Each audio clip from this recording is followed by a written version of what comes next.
好啦，各位觀眾，大家下午好。時間呢4:03啊，有啲反光添啊，25度嘅廣州。好啦，今日呢應我哋粉絲嘅要求啊，有觀眾呢話：我可唔可以去睇下動漫星城啊？可以，馬上可以，有求必應啊！咁啊，一行過嚟之後呢，好醒目嘅喎呢個位置，哇！喺二次元加大棵聖誕樹啊，就咁啦。呢棵係我今年見到第二棵聖誕樹啊！哇！呢邊呢仲非常貼心地整咗個打卡攻略俾大家，好嘢！咁啊，眾所周知啦，動漫星城呢其實係屬於廣州呢二次元文化最集中嘅地方之一啊，亦都係萌芽最早嘅地方。呢個就沒有之一啦。呢個呢，哇，好犀利啊！呢個叫做新世紀福音戰士最終初號機。呢個模型我一直都想買啊，但係呢買唔到啊，因為呢國產模型嚟講呢，佢算係做工非常優良。不過呢，有個問題呢，就係冇貨，產能不足，冇辦法。好啦，咁我哋而家呢正式就入嚟行下啦。我都有段時間呢冇行動漫星城啦。呢間星巴克呢非常經典啊！你有冇喺度打過機啊？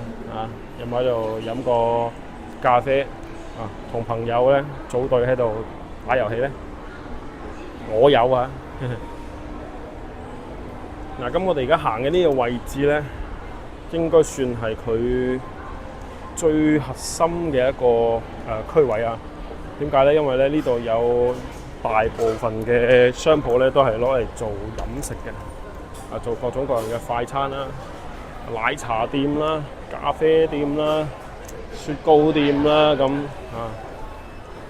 所有話廣州呢，任何商場都好啊，做咩都好啊，離唔開呢，肯定會有飲食嘅。然之後呢，我哋再周圍睇下。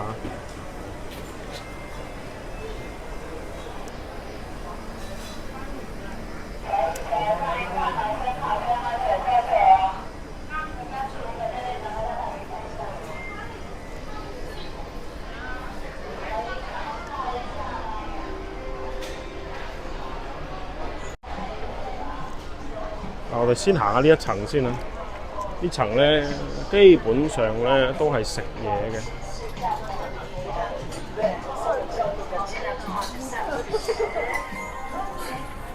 咁好照顧過嚟行街嘅一啲街坊啦、遊客啦，咁想食乜都有啊。跟住開始呢邊呢，就係賣各種嘅一啲動漫二次元嘅商品。不過呢邊呢，相對比較細啲嚇，呢一層基本上都係食嘢嘅多。所以呢，我哋要轉落去下一層。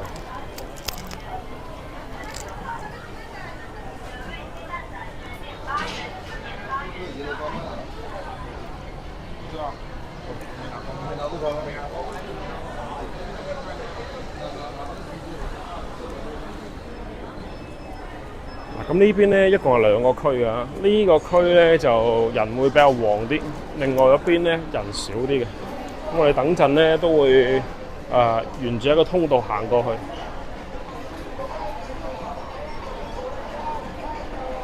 今日呢，人唔算好多啦，因為呢未到週末。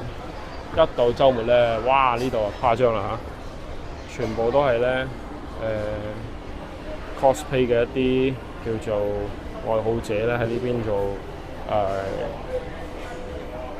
叫做咩啊？叫做喺度聚會啦嚇，開 party 啊！今日咧比較適宜拍攝嘅，點解咧？人會冇咁多啊！如果人一多起身咧，就成個畫面好溫暖㗎啦。眼花撩亂啊，咩都有。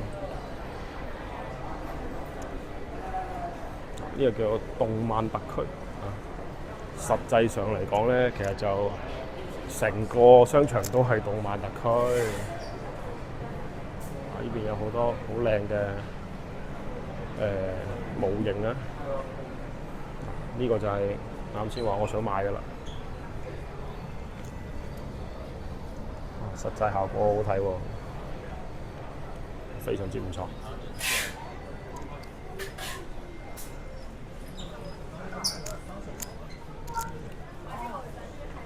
呢度咧專門賣扭蛋嘅。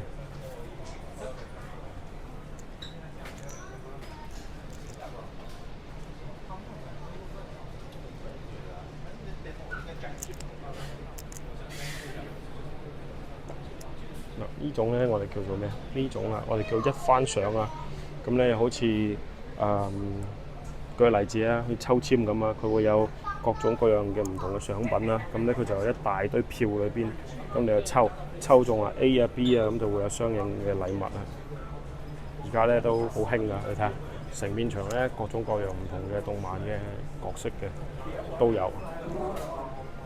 呢邊咧就係一啲仿真嘅冰人啦，呢個蝙蝠俠做得好靚，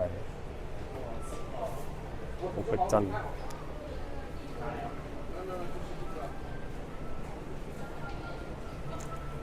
呢邊咩鋼鐵俠？哇！哦，操！这还那个细技术好好靚喎！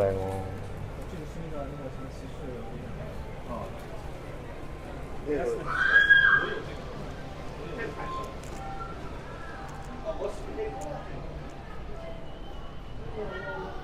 呢度賣遊戲機嘅。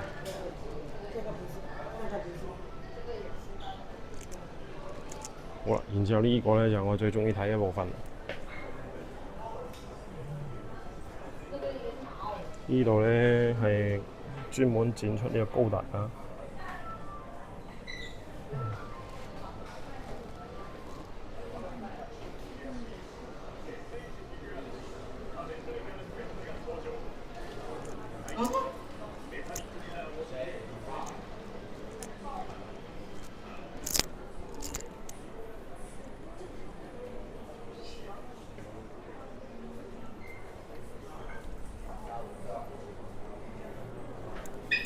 呢度咧係賣國內原創嘅一啲機甲啊，啲做工都好靚嘅喎。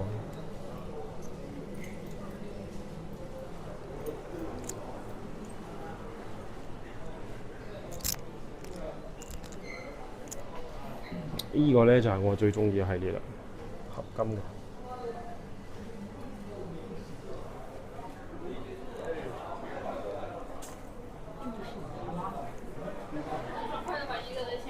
花生米免費送人。然後咧，呢度有好多賣扭蛋嘅嚇。哇！係。是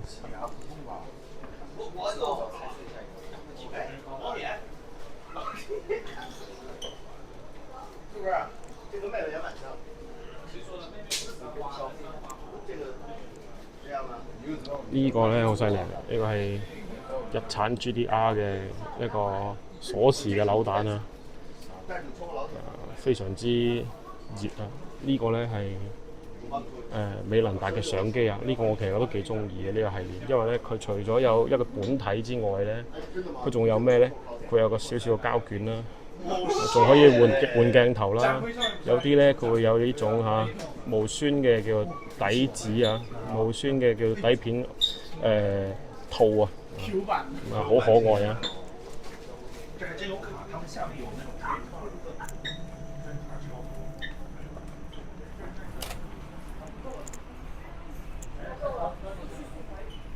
咁啊，成個動漫星城咧，真係乜都有㗎。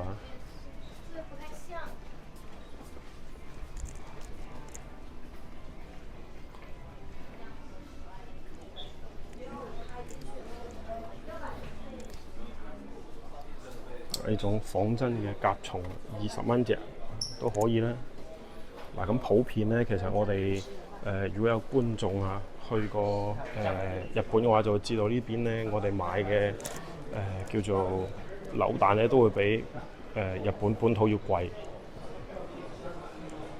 啱先我哋影咗呢間咧係做卡牌遊戲嘅，非常火，非常熱啊！而家呢邊咧係賣汽車模型啊。微縮景觀模型加汽車。鋪頭裏邊咧好精彩啊！超級多賣車嘅。呢邊咧係做一啲模型工具啊，好專業嘅噴槍啊、氣泵啊咁。嗱，我哋睇呢啲微型氣泵啦、噴槍啦。咁係我嚟做咩咧？我哋話啲模型啊，咁咧佢要自己去做呢個塗裝咧，噴漆咧先靚㗎。呢個犀利啊！呢個應該係我哋好多觀眾嘅回憶啦。呢個係聖鬥士聖衣神話嘅一個 figure 呢種模型啊。有冇你中意嘅角色喺裏邊呢？有嘅話咧，我哋可以喺評論區交流一下。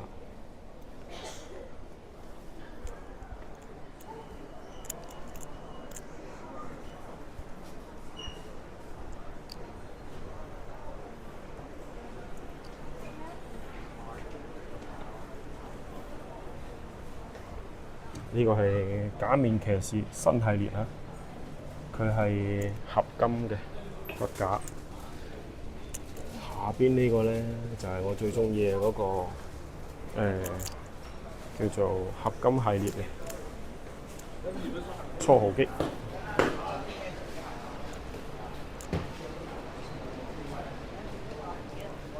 呢一層咧，呢個位置好核心啊！行完之後咧，就係基本上將所有嘅目前咧市面上在售嘅，或者講係你能夠諗到嘅、揾得到嘅一啲叫做模型類嘅，全部都集合晒呢度㗎啦。咁購買嚟講價錢咧如何咧？國內嚟講咧，佢算係唔貴唔平啦。線下咧肯定會比我哋喺線上平台，譬如話淘寶啊嗰啲地方買咧，會貴少少㗎。畢竟人哋有鋪租啊嘛。咁但係你話如果我想第一手就攞到我唔爭在嗰100幾十蚊差價咧，咁過嚟呢度買係最好嘅。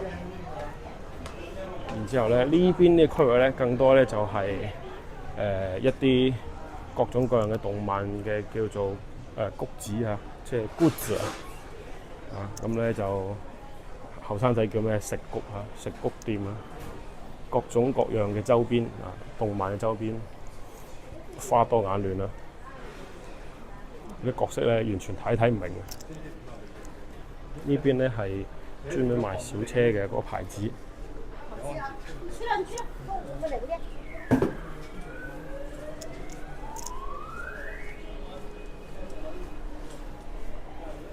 仲有呢度咧好犀利有一個夾層嘅，就喺我哋樓上。夾層咧我好少上去，因為咧上面咧比較窄啲。同埋咧，其實佢同下邊賣嘢咧，基本上同質化嘅，即係可能價錢上面嚟講會平少少啦。咁呢度咧係賣服裝嘅，啲叫做 cosplay 嘅啲服裝。呢個係賣遊戲嘅。咁我哋都上去夾層睇下啦，因為咧可能有好多嘅過嚟行街人咧，唔知道原來係可以上夾層嘅。會有條好醒目嘅樓梯㗎，我自己都好少上嚟。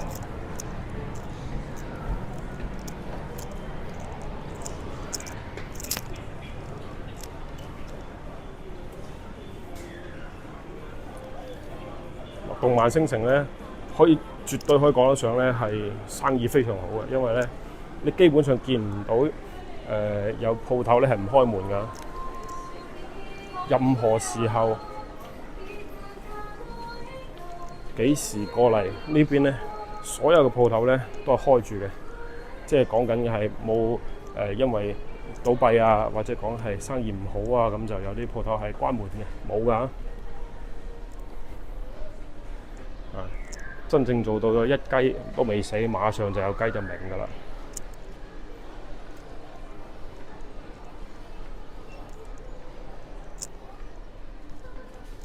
而且又非常大量嘅一啲各種各樣嘅周邊，即係嗰啲動漫嘅作品咧，即係我好多係真係睇都冇睇過，見都冇見過嘅。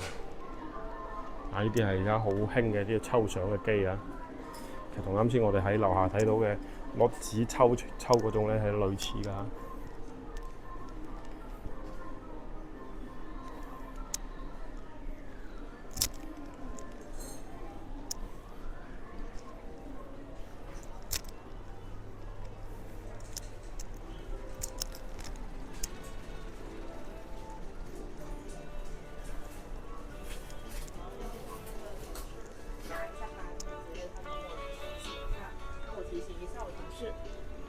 然後呢，好多賣徽章㗎。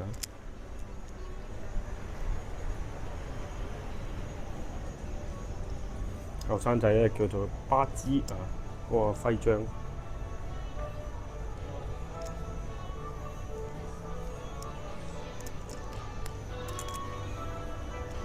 呢間鋪頭應該係老鋪嚟嘅，我有印象咧，佢已經開咗好耐㗎啦。以前咧佢係專門賣模型嘅嚇，拼裝模型。而家咧就叫多元化咗，咩都賣。呢個好好玩喎！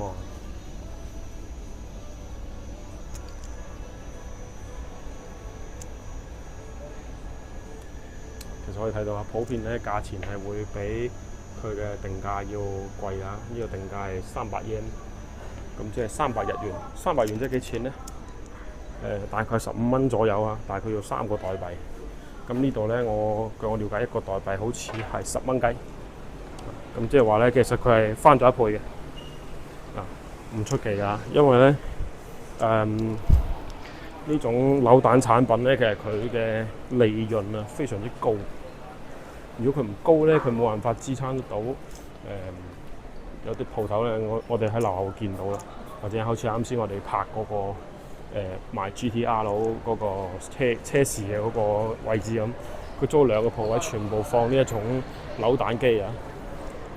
喺呢個咁旺嘅地方，租2個鋪頭專門放扭蛋機，你話佢利潤唔高咧，你點支撐得到咧？係咪先？所以咧好正常嘅。我同太太咧，之前啊，我哋去日本旅行嘅時候，去參加朋友婚禮嘛，咁咧就真係驚為天人啊！覺得咁平嘅，點解啲扭蛋啊？其實唔係平，係我哋買得貴啊！周街喺地鐵口也好啊，喺七仔嘅便利店也好啊，門口咧都有好多便利店，好多嘅一啲地方咧都放咗扭蛋機，隨處都有。個價錢咧就係人哋標價300 yen，即係300 yen咯。嗱喺廣州咧就即係國內啦，係絕對做唔到㗎。嗱呢邊又有一整排都係，求其揾個例子俾大家睇啊！呢個啦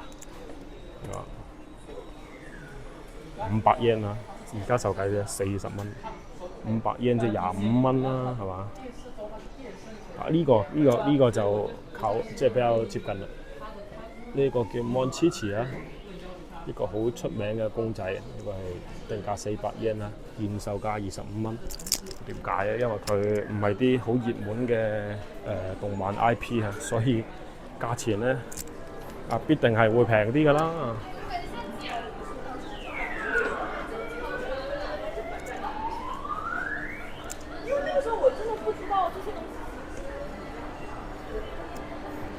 再落嚟呢個叫負2層呢度咧，哇！呢度啲鋪頭咧又新開咗。呢間咧原先係專門賣景品啊，即係嗰啲唔喐得嘅，放喺度放喺櫥窗睇嗰啲好靚嗰啲模型嘅。而家變咗賣拼裝啊，賣高達啊。呢度有個好大個假面騎士啊，1比1啊，人咁高。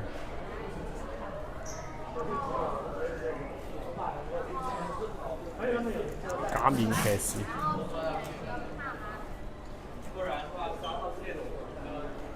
呢度全部都係賣嗰啲一番賞啦，即係抽籤啦，抽獎啊！嗱，呢度犀利啊！一整個鋪位啊，扭蛋人哦！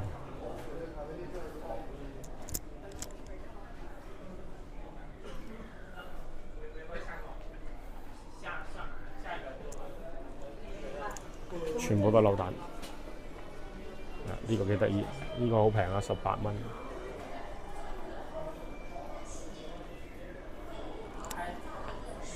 旁邊呢度咧有一間係專門賣卡牌遊戲嘅，有呢間啦，喺呢度咧都有10幾年嘅歷史啦吧。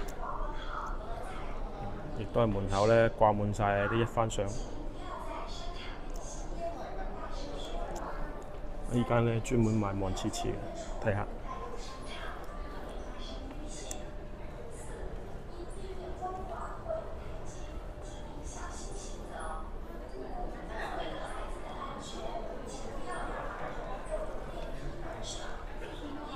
818吃谷怪啊！咁就係吃谷就係所謂嘅買周邊嘅意思啦嚇。啊！呢啲好多呢啲角色，呢啲作品咧，好多都冇睇過，我都唔知咩嚟嘅。嗱咁好啦，呢層咧基本上咧行晒啦，冇噶啦，呢層好細啊。咁啊，其實都係幾間大鋪頭咧支撐住佢啦，包括係啱先我哋冇行啦，喺呢邊都係2、3間呢啲咁樣嘅吃谷店啊！哇，呢個真係好好睇喎！呢個咧真係要翻去咧嗌下我太太啦，睇下佢啱啱俾我買啊！嗱，呢面牆咧都唔知幾多男仔夢寐以求啊！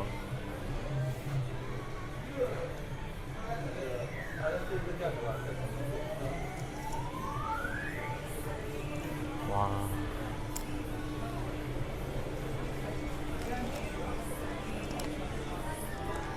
喜子快樂咁簡單，睇到之後羨慕啊！好啦，嗱呢邊我哋行完啦，咁我哋咧鏡頭指切啦，我哋過去另外一邊度睇睇，帶大家過去另外一邊度睇下情況如何。好啦，咁我哋上翻嚟1樓之後咧，咁我哋又繼續行過去對面啦，就東區啊。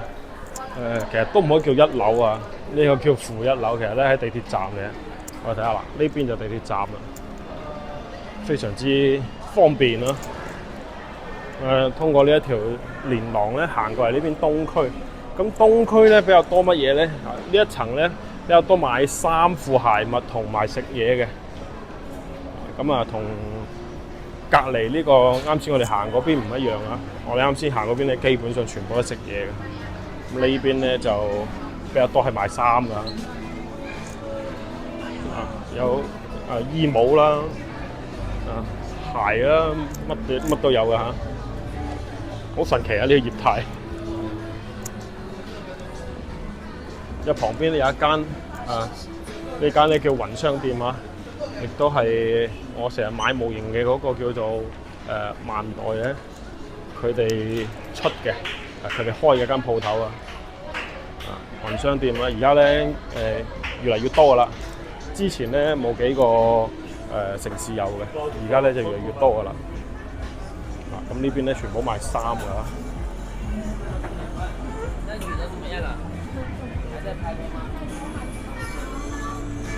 都係啲唔平唔貴啦，比較後生嘅啲款式啦。另外咧就係有賣呢一個叫做有啲飾品㗎，眼鏡啊。亂七八糟啊！呢度咩都有得賣。OK， 呢邊啊，全部賣衫褲鞋襪啦。咁唔行落去啦，後邊咧就係有間叫做羅森嘅，咁咧就係便利店。咁有間呢個麥當勞冇啦。一間食壽司嘅，冇幾多嘢啦。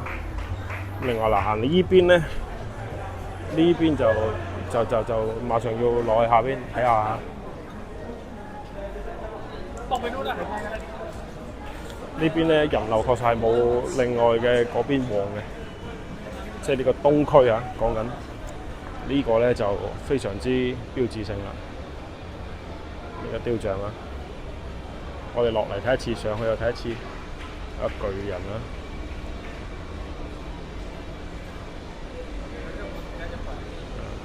做出一個咁樣嘅動作，呢個咧可以講係動漫星城嘅標誌啦。咁多年嚟咧，做咗咁多次裝修咧，佢都仲喺度啊！再嚟呢邊咧，基本上都係同啱先嘅狀態差唔多啦，好多嘅一啲谷子店啊，有一種叫咩廣州秋葉原嘅感覺。呢度有間咖啡店，我睇唔明啊，佢到底係做咩生意嘅咧？成日都唔開鋪咁。呢度係賣，都係賣類似嘅。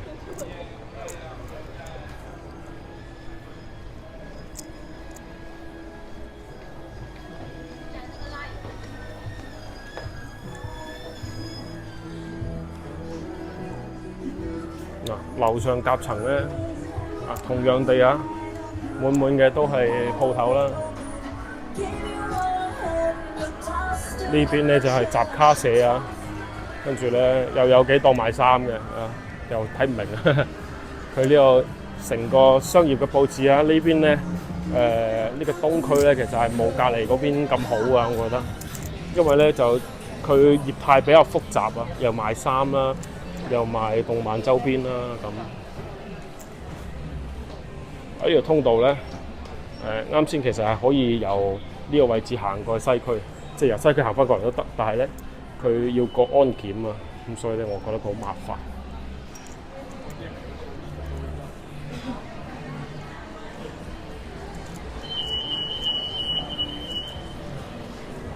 好，我哋繼續落去下邊睇下啦。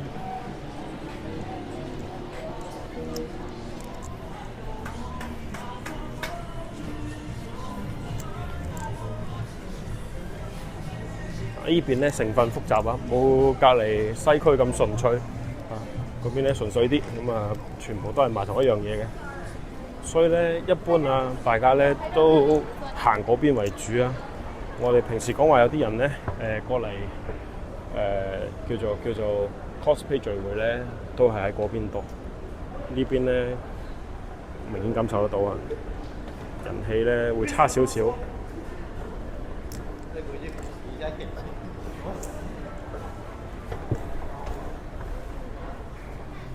其實咧喺未做呢一個叫做二次元化之前咧，其實呢個片區咧其實主要都係賣衫，咁後尾就近呢2年啦，咁二次元嘅發展太犀利啦，呢度已經貼紙相嘅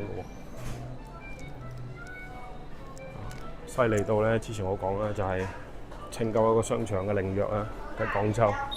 就係二次元化，咁逐漸咧就將呢個片區咧全部都做晒二次元嘅商品買取店，咁啊吸引咗大量嘅年輕嘅消費力。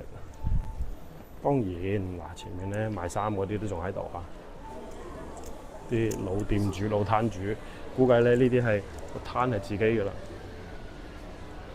睇下幾時咧唔想做咧，咁啊租咗俾賣啲二次元商品嘅啲買取店咁啦，自己就唔使再賣衫啦，咁可以收租，都幾好啊！